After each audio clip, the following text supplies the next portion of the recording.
disfrutando de un contenido fresco y actualizado por A Primera Hora.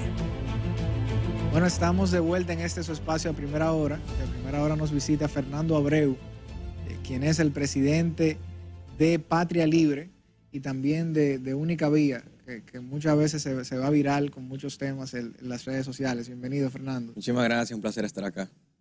Fernando, me imagino que por los temas a los cuales siempre te refieres, uno de los temas principales que te gustaría tratar sería el tema de la reforma fiscal, y a nosotros nos gustaría saber también tu parecer sobre eso.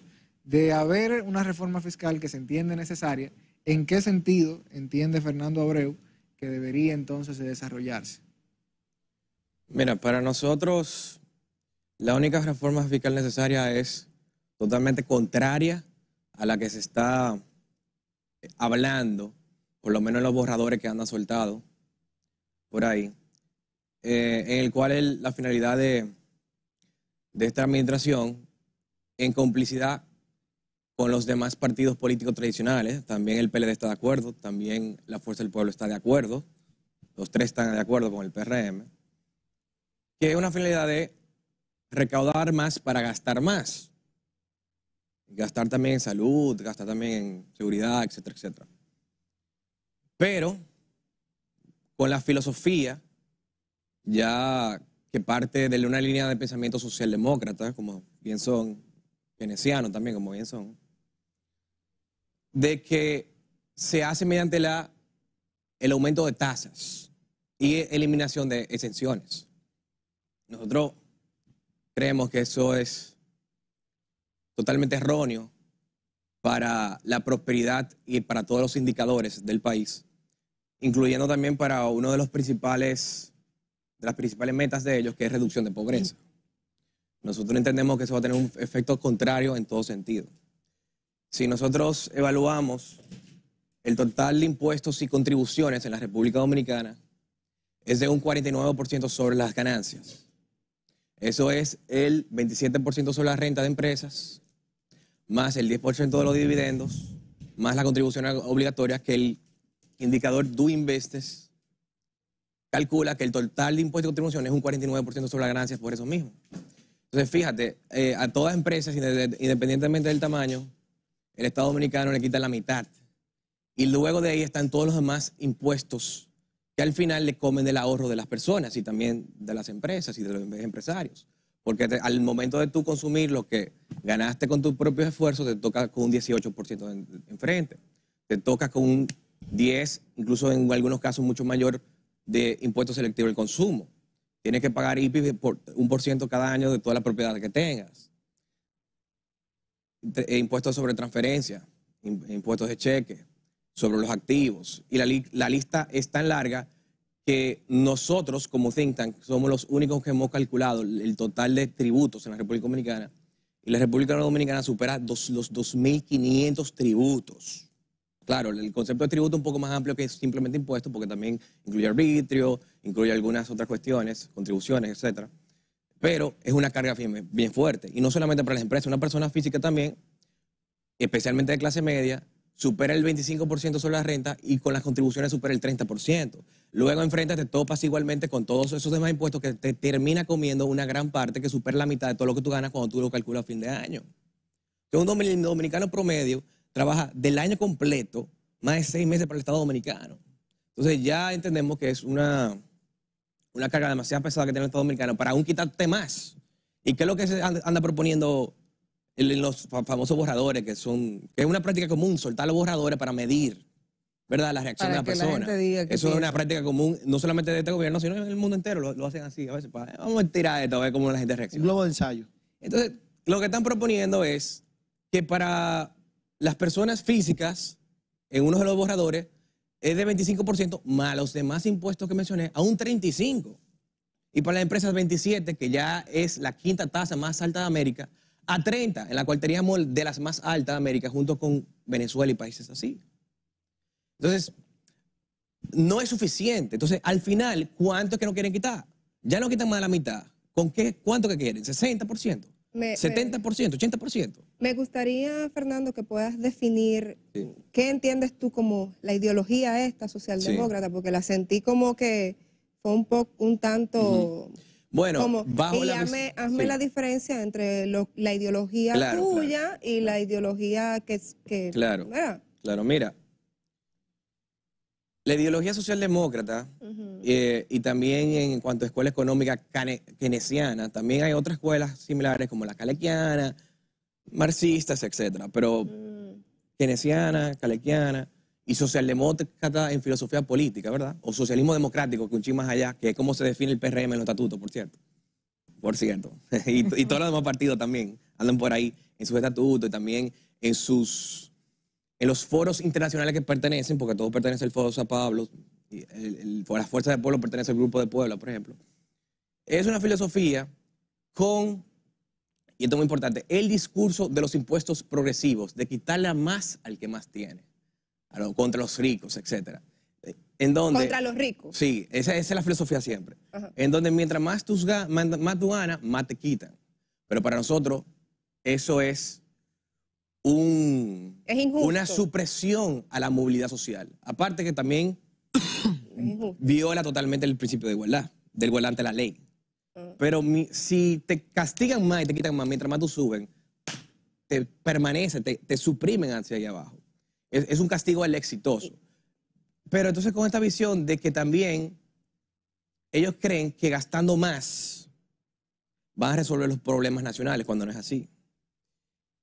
La filosofía keynesiana dice que, de hecho, y el crecimiento ayuda con todo, el crecimiento ayuda con pobreza, etc. Pero la filosofía keynesiana dice que el aumento del gasto público en todos sus modelos, modelo rentagasto, multiplicador keynesiano, modelo ILSM, que gastando más, aumentando el gasto público, genera más crecimiento. Y por eso también hacen más medidas, no solamente más gastos, sino más endeudamiento y más emisión monetaria. Sin embargo, la estadística lo destruye en 2 segundos, porque los estados que más gastan son los estados precisamente que menos crecen. Pero se hacen los locos porque al final también hay otra razón, no simplemente es una ignorancia económica. Ah, no, compañerito. La expansión del Estado es lo que le ayuda a ellos a suplir sus intereses y la parte oscura, corrupta de la política. Y la que es, filosofía... bueno, estos campañitos me hicieron ahora campaña. Y la filosofía logística. a la que tú perteneces. Entonces, la que nosotros pertenecemos lo contrario. Nosotros creemos en la igualdad ante la ley y los impuestos bajos. ¿Por qué? Una cuestión de evidencia. Los países que tienen menor gasto público, los estados más pequeños y tienen menores impuestos y regulaciones, son los países que tienen 25 veces menos de pobres que los países más intervencionistas, los que tienen mayor calidad de vida, los que tienen mayor índice de prosperidad, índice de felicidad, calidad de vida, desarrollo humano, PIB per cápita, mayores salarios, mayor empleo, menor índice de corrupción, porque es otra cuestión también. Mientras más gasto público hay más de dónde Saliendo robar. de los países nórdicos, y Sí. hay una pregunta, saliendo Y de es los que países el país nórdico es un tema fenomenal, Sí. porque ahí hay que entrar el debate. Sí, saliendo de los países Sí. nórdicos, me gustaría saber qué piensas de Macri, porque Macri planteó todo eso que describes No. en Argentina y fracasó. No, precisamente a ver, esa es la diferencia de la nueva derecha y la vieja, entre comillas, derecha. ¿Por qué se habla de nueva derecha en el mundo y no de esa derecha? Porque esa es una derecha falsa, centrista, que hizo todo lo contrario a lo que dijo. Macri no redujo el gasto, Macri aumentó los impuestos. Duque igual, Duque lo mismo, aumentó impuestos en vez de reducción de impuestos. Bush igual, para nosotros Bush es un traidor. Bush aumentó el tamaño del Estado muchísimo, el Department of Education, etc. Rajoy en España, ¿por qué le surgió Vox? Lo mismo. Y el PP. Subió impuestos, subió el gasto. Todos esos casos, y Piñera igual. Entonces, ¿cuál viene siendo la derecha real frente a esa derechita cobarde, como nosotros decimos? ¿Cuáles son los referentes? Sí, de la derecha real, fíjate, a Macri, Milei, derecha real. A Piñera, traidor, centrista, Cast, que casi gana y va a ser próximamente el presidente, o al menos que hay otro que está compitiendo internamente. Bueno, en Duque todavía no, hay varios referentes de derecha en Colombia, pero todavía no están como nosotros acá, que estamos comenzando. Hay que darle más tiempo, pero hay 2 o 3 María Fernanda Cabal más o menos, Miguel Polo Polo y 2 o 3 otros en Colombia. Al PP, Vox. No el PP. Y ahora incluso hay otro que también anda por esa línea que se llama Se acabó la fiesta. La referencia de Patria Libre, por ejemplo, que creo que se van a formalizar ya, o están en el proceso de estamos en proceso para formalizar, es Vox en España, Milei en Argentina. Somos, de hecho, aliados formales con todos ellos.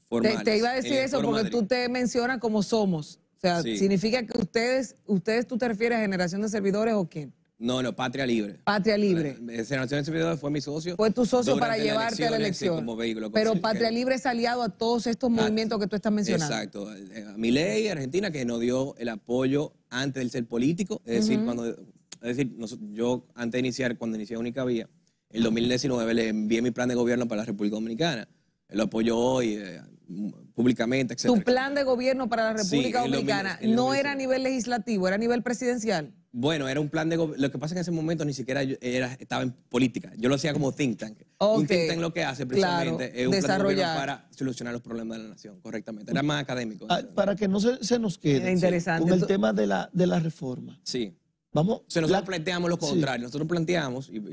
No, pero ahí mismo, para que me la sume, en la misma respuesta, en el mismo tema, es decir, la calidad del gasto que tenemos actualmente, el tema de lo que está pasando con el déficit eléctrico, todo ese tipo de cosas que son también ajustes administrativos. Entonces, queremos subir impuestos, hablar de recaudar, pero la calidad del gasto está en el suelo. Así es. Y es lamentable. Y es muy natural porque algo que los socialdemócratas tienen que entender es que el Estado no funciona de forma natural porque tiene incentivos perversos por dentro. El Estado tiene el monopolio de la fuerza, no tiene competencia. El Estado no es doliente porque se financia con un mecanismo coercitivo como los impuestos y si hace malas cosas, como normalmente hace malas cosas, no tiene una consecuencia económica y no pierde todo su dinero con su propia inversión. Y aparte de eso tiene la naturaleza política, entre otros temas más técnicos como la determinación de la oferta óptima, que es una cuestión llamada de filosofía económica, que no me da tiempo de desarrollar. Pero el punto es que por esas mismas cosas, hasta que no entendamos que el Estado solamente tiene que estar involucrado en su rol natural como seguridad de justicia y en los que se necesita como salud y educación, insertar incentivos naturales para que funcione bien el sistema, nunca lo van a solucionar. ¿Y el Estado? Entonces, nosotros lo que queremos es lo contrario. ¿Cuál es nuestra propuesta macro? Eliminación, Ministerio de la Juventud, Ministerio de la Mujer, fusión, Ministerio de Educación con Deportes, Comesic, fusión, Ministerio de la Presidencia, Administrativo de la Presidencia. Tú estás claro, Fernando, que eso no se va a dar, ¿verdad? Con estos gobiernos. Sí, pero tú estás claro que eso por ahora no se va a dar. Con este gobierno es imposible. Por eso nosotros estamos sentados en una fuerza política. Nosotros sí creemos en eso. Porque igual que la reducción de la cantidad de legisladores, es un tema que tendrían que aprobarlo ellos mismos y no lo van a hacer. Fusión, cultura con turismo, industria y comercio, Comepip, etcétera. Reducimos el Estado al final a 14 ministerios. Dentro de cada ministerio también eliminamos muchísimos departamentos que no sirven para nada, que tienen departamentos que el Estado no tiene absolutamente nada que hacer ahí.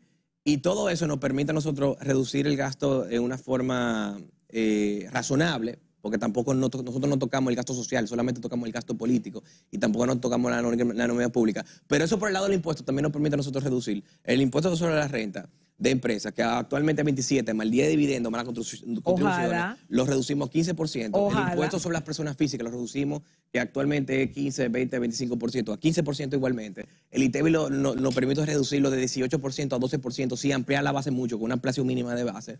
Y también eliminamos el impuesto sobre activos y eliminamos el IPI también. Y el anticipo. Yo quisiera que eso se pudiera dar. No sé si será en Alicia en el País de las Maravillas, pero... Tendrías una sociedad... Todas las países que han hecho esta reforma han sido exitosas y ni siquiera han tenido problemas con la recaudación. Tendríamos la misma situación en Argentina, que a una persona que gastaba solamente 60 pesos en el gas, hoy está gastando 150. Y una persona que pagaba 200 por seguro médico, hoy está pagando alrededor de unos 700. Eso es lo que pasa cuando no se tiene una visión humana del Estado. Bueno, pero déjame responderte a eso, porque la situación en Argentina, primero, eso eran precios subsidiados, que no eran precios reales, que por culpa del grandísimo gasto público con esa visión socialdemócrata que tú mencionas, humana que tú mencionas, por esa misma razón, causó una hiperinflación porque gastaba mucho más de lo que ingresaba, entonces el Banco Central se metía la mano y imprimía como cosa loca y generaba una inflación que hizo todo el mundo pobre. O sea, por lo que tú estás diciendo de mantener esos subsidios que, reitero, vienen precisamente porque el Estado gastó tanto, o sea, es un truco sobre un truco y una trampa sobre una trampa, es que se generó tanta pobreza y que una inflación histórica de más de 70 años. Ahora, ¿qué pasó con esta medida, Milei, que tú tanto criticas? Bueno, por primera vez la inflación está por debajo de un dígito. Y este mes de mayo ya anunció ayer Caputo, el ministro de Economía, que está por encima del 5%, por debajo del 5% de la inflación. Cuando la inflación promedio en Argentina ha sido histórica, en los cientos de por ciento anuales. Es increíble la reducción de la inflación. O sea, está siendo totalmente exitoso. Pero ese 5% es la inflación mensual. Mensual, correcto, mensual. Pero ha ido bajando de 25 el primer mes de asunción, a 20 el segundo mes. Es que el Estado no a 13 el tercer mes, a 11 el cuarto mes, ahora a 5%. Fernando, antes de que él te despida. Y nada más 5 meses. Tú tienes un parecidito a Milei. Llévate. No, pero no el peinado, ¿no? No tanto peinado. Mira, Tabuxe. Te agradecemos, Fernando, por acompañarnos el día de hoy. Ojalá luego tenerte para debatir más a profundidad ciertos temas que nos intrigan. No solamente Eduardo, a mí también, y también sé que a otros. Y le digo algo, a mí me encanta la diferencia de opinión. Yo así son las entrevistas, así son las buenas. Son las que te Porque la entrevista así, todo el mundo está de acuerdo, la gente. Pero esta entrevista ayuda a la ciudadanía, a ver la diversidad de ideas, de educarse, etcétera, etcétera. O sea que yo feliz cuando tú me dices algo así, yo me pongo muy contento. Así es, agradecerte, Fernando, al público. Nos vamos a una pequeña pausa comercial y en breve recibimos al senador Antonio Marte aquí en la entrevista central de A Primera Hora.